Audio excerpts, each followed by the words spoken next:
그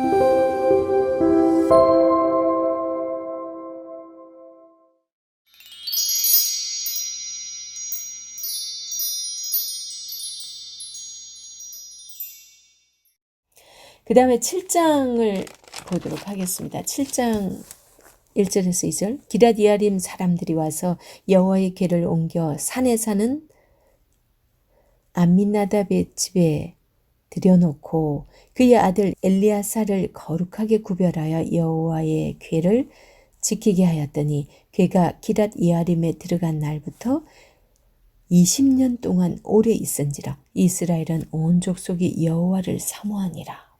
법궤가 20년이나 기럇-예아림의 아미나답의 집에 있었어요. 그리고 이제 3절부터는 이제 사무엘이 이스라엘 온 족속에게 말하여 이르되, 그러면서 이제 사무엘 중심으로 이야기가 전개됩니다. 이 사무엘은 미스바로 온 이스라엘을 모읍니다. 그렇게 해서 그 목적은 각 백성들이 이제 지금까지 자기 지니고 섬기고 있던 그 모든 우상을 다 버리고 하나님과의 관계 회복을 시킵니다. 이 기럇-예아림이 지금 그 경계에 있어요. 이스라엘의 경계에 있거든요. 그러니까 이스라엘의 중심으로 쑥 들어온 게 아니라 거기랑 블레셋과의 그 경계에 있는데, 그 주석에서는 그런 얘기가 있어요. 기럇-예아림에서 암미나답이 집에 20년이나 있었다라는 것은 특별히 다른 기록 없이 그냥 그렇게 있었다라고만 하고 있어요. 그리고 바로 이어서 이제 사무엘이 이제 온 이스라엘을 모아가지고 지금 미스바 집회를 하기 위해서 사람들을 모아서 지금 회개를 독촉하고 있는 그런 모습이잖아요. 그러니까 이런저런 걸로 봤을 때 아직까지 이스라엘 백성들이 지금 그렇게 전쟁에서 패하고 그렇게 제사장이 죽고 아들들이 죽고 그렇게 해도 지금 정신 못 차리고 아직 제대로 회개를 하지 않으면 하나님을 만날 수가 없잖아요. 회개하지 않는 그런 모습으로 계속 이스라엘이 있었다는 것을 의미한다고 그렇게 주석을 하고 있더라고요. 그러니까 지금 이제 20년 동안 하나님께서 거기서 지금 그 경계 지점에 머무르고 계시는 그런 모습입니다. 아직 쑥 중심으로 지금 하나님을 모시지 못한 모습이었기 때문에 이제 사무엘이 나섭니다. 나서서 미스바에서 온 이스라엘을 모아서 그들에게 회개를 촉구하는데, 그들에게 이제 온 우상을 그 회개를 하는 그 방법이 온 우상을 다 버리라는 게 이제 3절, 4절 나옵니다. 중요하니까 읽어보겠습니다. 사무엘이 이스라엘 온 족속에게 말하여 이르되, 만일 너희가 전심으로 여호와께 돌아오려거든 이방 신들과 아스타롯을 너희 중에서 제거하고 너희 마음을 여호와께로 향하여 그만을 섬기라. 그리하면 너희를 블레셋 사람의 손에서 건져내시리라. 이에 이스라엘 자손이 바알들과 아스타롯을 제거하고 여호와만 섬기니라. 이제 백성들이 지금 이제 그걸 이제 버리고 이거 회개하기 시작하는 거예요. 그런데 중요한 거는 지금 이스라엘 백성들을 사무엘이 모은 이유는 회개시키기 위해서 모았는데, 이 블레셋이 또 착각해요. 저들이 또 전쟁 일으키려고 저렇게 또 모였나? 그러면서 착각을 해서 또 쳐들어옵니다, 이들이. 그러니까 바로 이제 딱 이 백성들이 회개하고 나니까 어떤 변화가 있냐면요. 이들이 뭐라고 얘기하냐면요. 8절에 보면 이스라엘 자손이 사무엘에게 이르되, 당신은 우리를 위하여 우리 하나님 여호와께 쉬지 말고 부르짖어 우리를 블레셋 사람들의 손에서 구원하시게 하소서 하니. 이제 하나님께 부르짖어서 어떻게 우리를 구원하라고 그러는 거예요. 이들이 7절에서도 보면 두려워하지만은 이렇게 사무엘에게 이렇게 요청하는 거예요. 그러니까 사무엘이 젖먹는 어린 양 하나를 가져다가 온전한 번제를 여호와께 드리고 이스라엘을 위하여 여호와께 부르짖음에 여호와께서 응답하셨더라.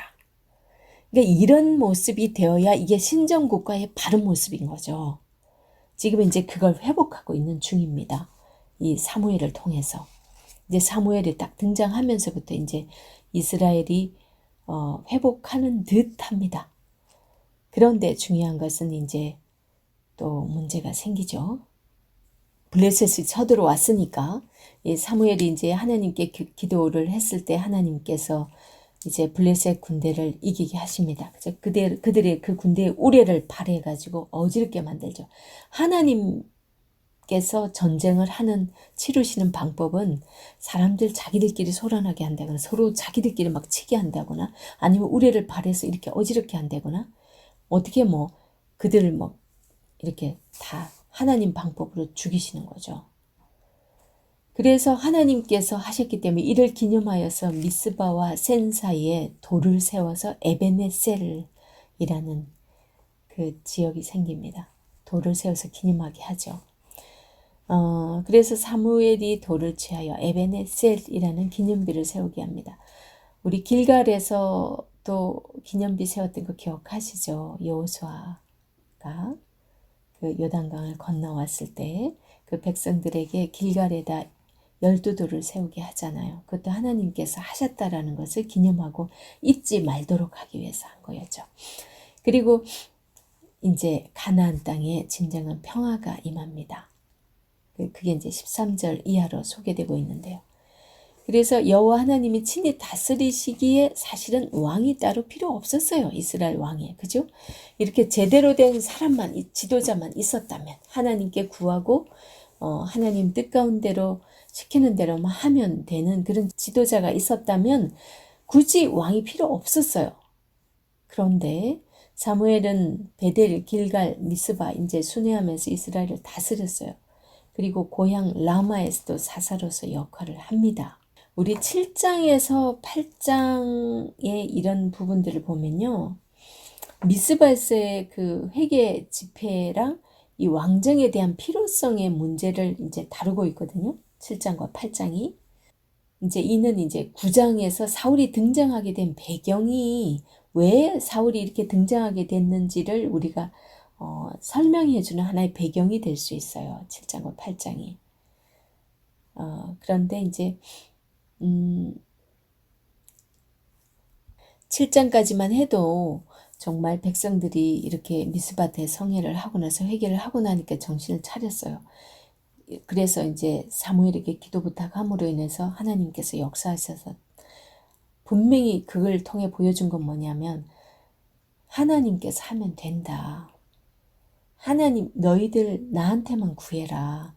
내가 너희들의 왕이지 않느냐. 분명히 보여줬거든요. 그때 깨달았어야 되는데 그때뿐이었던 것 같아요.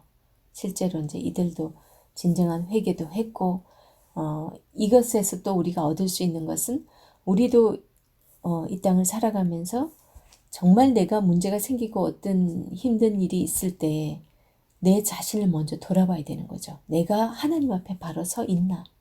나한테 무슨 문제가 있는가?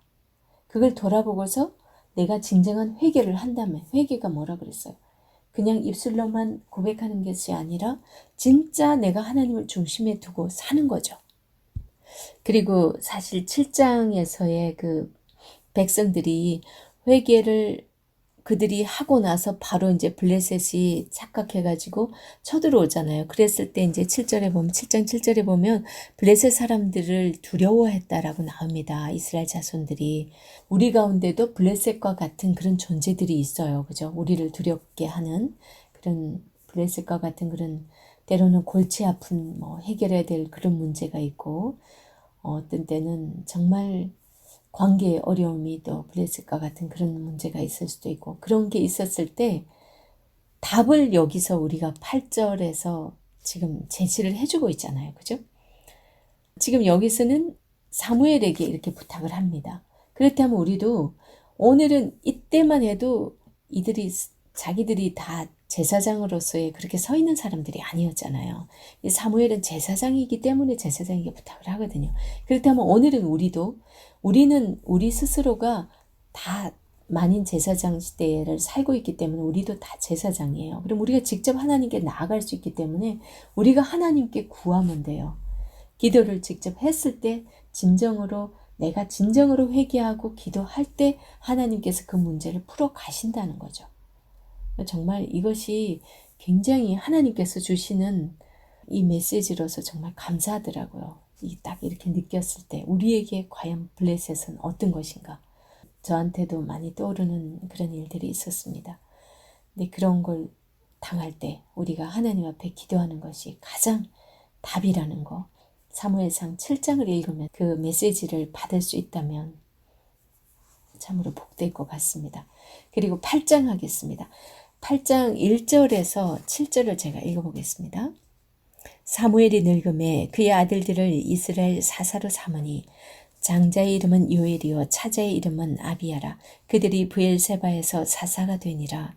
그의 아들들이 자기 아버지의 행위를 따르지 아니하고 이익을 따라 뇌물을 받고 판결을 굽게 하니라. 이스라엘 모든 장로가 모여 라마에 있는 사무엘에게 나아가서 그에게 이르되 보소서 당신은 늙고 당신의 아들들은 당신의 행위를 따르지 아니하니 모든 나라와 같이 우리에게 왕을 세워 우리를 다스리게 하소서 한지라. 우리에게 왕을 주어 우리를 다스리게 하라 했을 때에 사무엘이 그것을 기뻐하지 아니하여 여호와께 기도하매. 사무엘은 이렇게 기도합니다. 그죠? 아직도 사무엘은 밝아요. 하나님과 통하고 있어요. 여호와께서 사무엘에게 이르시되 백성이 네게 한 말을 다 들으라. 이는 그들이 너를 버림이 아니요 나를 버려 자기들의 왕이 되지 못하게 함이니라. 그렇게 말씀을 합니다. 지금 이러해서 이제 하나님께서 사무엘에게 그들이 너를 버린 게 아니라 나를 버린 거다 서운하지 마라. 그렇게 하면서 말씀을 하세요. 하나님께서 자 그러면 너희들 이스라엘 백성들한테 말하라 그러죠. 왕 너희들이 원하는 그 왕 세우면 이런 일이 있어. 하나님께서 왕 세워지면 세금을 내야 하고 자녀들은 군대에 징병되어야 가는 등 이제 왕의 제도가 어떠한 것인지 사무엘에게 이제 말해주라고 막 대신 말씀을 하세요. 그 얘기를 하는 이유는 뭐겠어요? 하나님으로 충분하지 못하는 그 불신앙을 가진 그들에게 자 너희들 이렇게 해도 이렇게 요구할 거냐? 그렇게 하나님이 경고하듯이 말씀해 주는 거거든요. 그건 뭐냐면 백성들로 하여금 왕정 그렇게 왕이 있어야 되겠다는 그 요구를 했지만 그게 왕이 세워지면 위험하다라는 걸 경고를 하면서 다시 한번 돌아보고 다시 한번 생각할 수 있는 그들의 요청을 했지만 취소할 수 있는 그런 기회를 하나님께서 주신 거예요. 11절에서 17절까지 이제 왕을 두면 생길 수 있는 그 문제들을 쭉 말씀하시거든요. 그 11절에서 17절까지 왕이 생기면 왕을 두게 되면은 너희들 이런 일이 있을 거야 라고 쭉 하신 말씀에서 보면 라카크라는 그런 이 히브리어를요 아주 반복적으로 사용하고 있는데요. 이게 이제 빼앗다라는 라카크가 빼앗다라는 이런 말인데 이게 막 매 구절마다 들어가 있어요. 아주 반복적으로 사용되고 있거든요. 그 의미, 그 빼앗다라는 그 의미가 내포된 말을 하나님이 계속 사용하고 있어요. 너희들 그러면 너 자녀들 빼앗길 건데 괜찮아? 너희들 그러면 11조 너 돈도 너희들 다 빼앗길 건데 괜찮아? 그러면서 막 이런 말씀을 한다고 보시면 돼요. 그래서 이 말은 또 어떤 거하고 같냐 너무 무섭습니다. 사무엘하 11장에 보면요 다윗이 밧세바를 간음한 그 이야기에서 밧세바를 취했다라는 표현을 썼을 때 이때도 라카크라는 말을 쓰세요. 똑같이 빼앗다. 왜 빼앗었냐면은 자기가 왕이라는 다윗의 전제 군주처럼 자기가 왕이기 때문에 그 충신임에도 불구하고 그 자기 신하의 아내이기 때문에 다 알고서 빼앗았거든요.